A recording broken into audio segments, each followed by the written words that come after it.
अगपरवा जिसको कहते हैं ना, ग्रास होपर, अंग्रेजी समझ लेंगे, अच्छे श्रोता बन गए। ग्रास होपर बढ़ करके उठे, जा तुम्हारी चढ़े कवा के खोल डाल। हाँ हाँ बिल्कुल, अब बचे तो काऊ के ऊपर ही डांस में जो हल्ला मचाए, अब तुम पी लो। तो मेरा मन कह रहा है तुम पी लो, तो मगर मुझे देख करके पी लोगे तो मेरी प्यास बुझ जाएगी। संत लोग कहते हैं गुड़ कह दो तो मुंह मीठा हो जाता है, खांड कहे मुख मीठा, फिर राम कहे क्यों नहीं राम आते हैं। थोड़ा भेद दृष्टि है, इसलिए जीव सतत प्रयत्न करता रहे तो उसे कभी भी दुखी नहीं होना पड़ता है। यदि प्रारंभिक अवस्था से ही जीव परमात्मा से अपनी संलग्नता बना ले तो बुढ़ापे में फिर ये नहीं कि अब बूढ़ा हो गया हूं, अब अवस्था नहीं है, अब राम का नाम निकलता नहीं है, अब माला नहीं होती है। लक्ष्मण जी बारही ते निज हित पति जानी, काहे की माने है, नाचने का माने है। बारही ते निज हित पति जानी, लक्ष्मण राम चरण अनुराग। उन्होंने तो बचपन से ही प्रीत रखी, और जो बचपन से प्रीत जोड़ ले उसे भी परम तत्व दर्शन की प्रीति हो जाती है। जो जहां जाने लगे उसमें बैठने लगे उसका मोह वही हो जाएगा। कितना भी आप करो, बचपन से मीरा सत्यों के पास बैठती रही।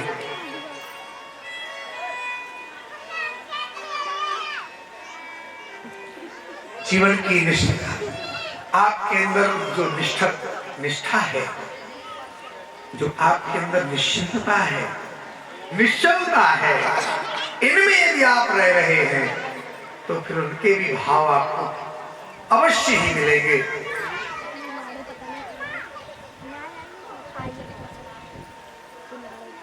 कौन सी कथा सुना रहे? सुन लो बातें, कर लो बातें, बताओ कौन सी कथा हो रही?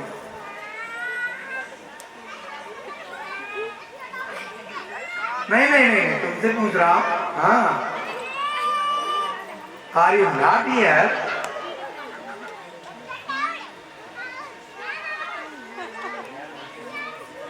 नहर पार हो रही? नहर कहाँ है? तेरे नहर के पार हो रही? पांडाल के नीचे। अच्छा, पांडाल के नीचे। सही, आपका उत्तर बिल्कुल सही है। जगदम्बा मैया की जय। कथा तो बतानी पड़ेगी, मैं छोटा बच्चा हूं, मुझको भी याद नहीं है।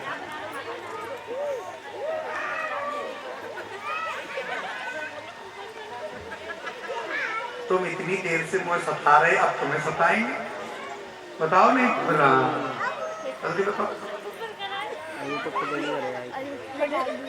ले ये कथा सुन रहे, तो कथा की कौनो एक डोर हो तो हम एक डोर पकड़ के रहा है, या दुखी है हमारे कौन जन्मे दे। ये कथा यहाँ से शुरू होती है और पता चलता वहां पहुंच गई, तो ये रास्ता कहाँ से गई, इधर से गए कि इधर से गए? अरे बताओ। अम्बो से होते हुए नाम लीजिए, कौन बताएगा? और कर ले बात, देख देख देख।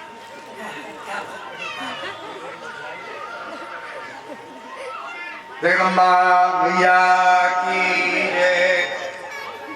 तपस्या योग बल की सिद्धियां उन सभी जीवों तक पहुंचती हैं जो नित्यता और निरंतरता का ध्यान रखते हैं।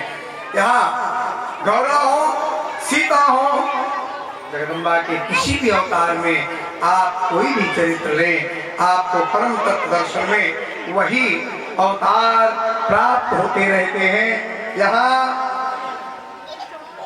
नगर का नाम है सुमेर पर्वत का, में 10,000 वर्षों का परम तत्व में प्रखंड,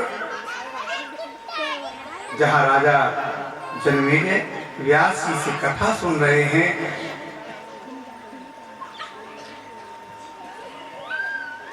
हे राजेंद्र,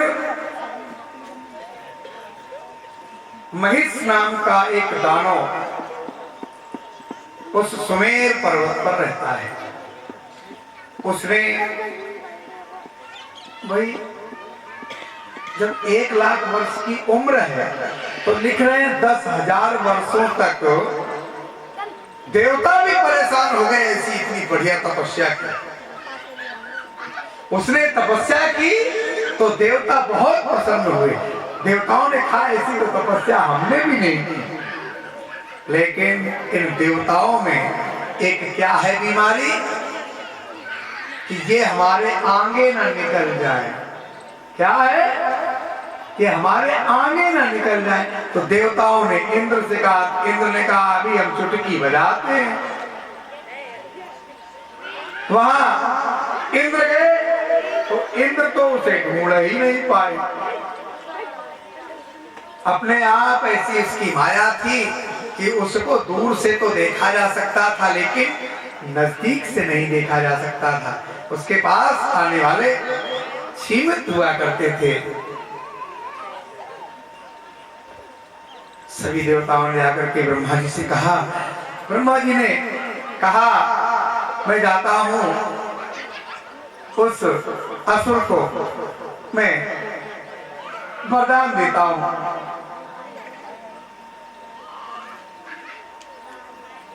ब्रह्मा जी पहुंचे। ये ध्यान में बैठा हुआ है, इसका नाम है त्वष्टा। ब्रह्मा जी ने कहा वरदान मांगो। कहने लगा मुझे ऐसे दो वीर बालक दो। ब्रह्मा जी तो चक्कर पड़ गए। शादी नहीं मांग रहा, कह रहा कि बालक दो। सीधा सीधा वाह भाई, अरे भाई शादी होगी तभी तो बालक होगी। लेकिन वो क्या कह रहा है कि महाराज हमें ऐसे दो बालक दो, यदि उनमें से कोई एक मर भी जाए, कोई एक मर भी जाए, वरदान तो वरदान है। ब्रह्मा भी चक्कर में पड़ गए। लोग कहते हैं हमें दो बच्चे दो बस महाराज, अब वो अच्छी तरह से रहे। और ये कह क्या रहा है, बोले दो बालक दो।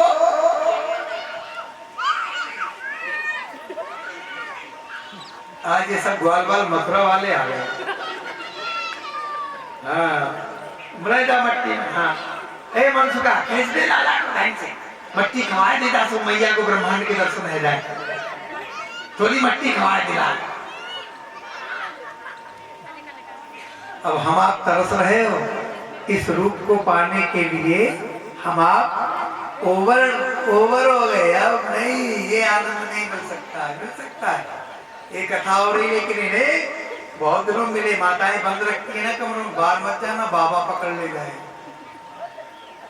बाबा पकड़ ले जाए। आगे कथा आ रही है इसीलिए वो कनेक्टिविटी जुड़ गई है, अभी सुनाऊंगा। तो इस त्वष्टा ने क्या मांगा कि हमारे दो बालक हों, उनमें से कोई एक मर भी जाए तो एक का इतना अच्छा जीवन बने और उसके ऐसी संतान हो कि उससे सभी देवता मार न पाए, कोई पुरुष न मार सके। ब्रह्मा की सृष्टि में जो पुरुष कहा जाता है वो उसे मार ना सके। त्वष्टा जानता है तेरी बहना इतनी जो ना बोलो, मोहल्ला तो तुमसे फंसवे परेशान हो तुम। अरे राम राम, कहूँ जो भौजाई आ गई बहुत चुप्पे वाली, तुम्हें रोजगार नहीं देखा, इतनी क्यों बोलती। ब्रह्मा जी ने वरदान दे दिया, दो बालक हुए।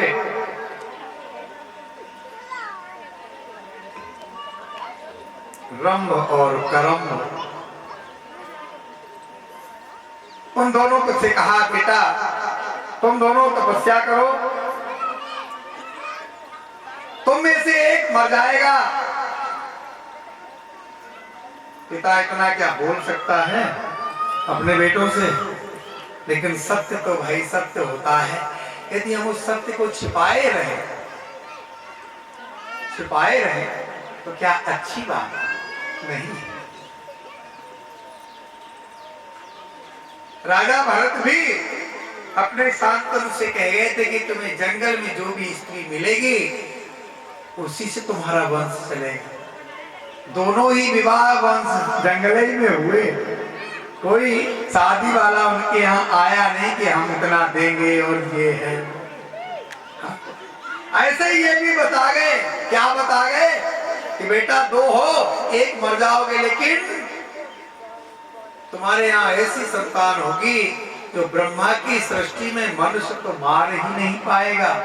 और ऐसा करना कि जब तपस्या करना तो उसमें ये वरदान मांग लेना कि हम 2 रूपों वाले हो जाएं। जब युद्ध करें तो 2 रूपों वाले हो जाएं। सब मरने का इंतजाम पहले से मांग लेते गए, इसीलिए मारे गए। तभी हम लोग रह रहे उन्हें वे लोग राहत रहते हैं, उनके राक्षस रहते तो हम तो कहाँ घर बनाते। वो रोज आते तो पूरे गांव के गांव चट कर जाते थे, मार देते थे, आग लगा देते थे। जहाँ भजन पूजन होता था उन लोगों को मार देते थे, कथा के पांडाल में आग लगा देते थे, लोगों को मार देते थे, धर्म कर्म करने वाले को मार देते थे, उनका भी स्वाहा कर देते थे। ऐसे राक्षस थे। कलयुग में अभी सतयुग चल रहा है, लेकिन प्रवेश तो कलयुग का हो गया है। टेलीविजन खोलो या मोबाइल खोलो, न्यूज में जाओ, ऐसा मिलता है कि भय लगता है। आप लोगों के बीच में मैं रहता हूँ और इसके बाद इतनी हाई सिक्योरिटी मेरी रहती है, इतना सुरक्षा मुझे दी गई कि आपसे मिलने के लिए 10 तो दरवाजे लगे हैं मुझसे मिलने के लिए। मैं नहीं मिल सकता हूँ किसी को, क्या करूं? प्रतिबंध लगा है कि आप किसी से मिले और उसने कुछ पूछ दिया तो आप तो सीधी सीधी कहोगे, और उसको ना बर्दाश्त हुआ तो झगड़ा हो जाएगा। वैसे भी गांव के लोग जरा सी बात में अगर कोई जा रहा है और लोटा उसके हाथ से छूट दिया और वो गिर गया, उसका पानी थोड़ा सा गिर गया, इतने में हल्ला मचने लगता है। लेकिन शांति का विषय ये है कि वहां शांत खड़े हो जाओ तो निर्णय कुछ खुद वहां रहने वाले कर देंगे। मेरी विशेष सुरक्षा है, यहाँ तक कि अगर कोई मिलने मुझसे जाता है तो ऐसे लोग बैठे होते हैं जो कह देते हैं नहीं, अभी महाराज जब खुद किसी को फोन करेंगे, बुलाएंगे, तभी आ सकते हैं, मिल सकते हैं। प्रतिबंध लगा। अगर वहां प्रतिबंध ना लगे तो यहाँ पर भी वही बात हो जाए, सब लोग यहाँ आने लगोगे। अभी तो यहाँ पे नीचे ही आने में मुझे क्रोध आता है, तो यहाँ आओगे तो फिर क्या होगा? ठीक है ना? तुम लोग सुबह आरती में क्यों नहीं जाती हो? इधर जब सुबह आरती होती है मंदिर में क्यों नहीं जाती हो? अरे घर से कोई एक सदस्य भेजो, घर में कोई एक सदस्य हो, मंदिर में भेजिए। सुबह आरती में आप लोग क्या करते हो? बैटिंग करते हो क्या? बैटिंग करते हो, सेटिंग करते हो, पता ही नहीं चलता है। मंदिर नहीं जाते हो, क्यों नहीं जाते हो? वो काम बन जाए ऐसा वहाँ भैया, और वो थोड़ी सेटिंग कर देना, उसकी तार खराब हो गया, अरे वो मेरी बात तो मैं सुन रहा था सुबह, अरे बोले मेरी बना दो, अरे वो तार नहीं है, बोले तार हम दे देंगे, भजन करिए। सुबह मंदिर का घंटा बज रहा है, कोई नहीं जा रहा, एक लोग आरती कर रहे हैं, घंटा का टंगाओ। मैं भी मंदिर में रहता हूँ, बनाया वहाँ दान में मिला है, लोग आ जाते हैं, रहने से भी सब व्यवस्था है, खाता क्रिया भी होता है, ताड़ा ताड़ी भी हो जाती है। हाँ ये कैसा भजन वाला है, अच्छा है या बुरा है। मेरे मंदिर में आए 7-8 लोग रुके, ठाकुर जी के लिए जो मैंने इत्र मंगाया था वो इतनी शीशी ले गए, बताओ। मैंने उन सबके फोन नंबर काट दिए, मैंने फोन नंबर नहीं रखा। रात में रुके और कुछ अच्छा नहीं लगा, ठाकुर जी का उस जो इत्र था वही ले गए। ऐसा करना चाहिए। वो तो अच्छा रहा, मैंने अपने कमरे का ताला बंद रखा था, नहीं तो कल ठाकुर जी को टंगिया ले जाते। चलो तुम, हाँ बताओ, जरा सी चीज ले गए। और उन्होंने तो ठाकुर जी को थोड़ा प्रयोग की होगी ना, उन्होंने ड्राई बहुत किया होगा, हाँ, जिसमें हम अच्छे लगने लगे, सुगंध देने लगे।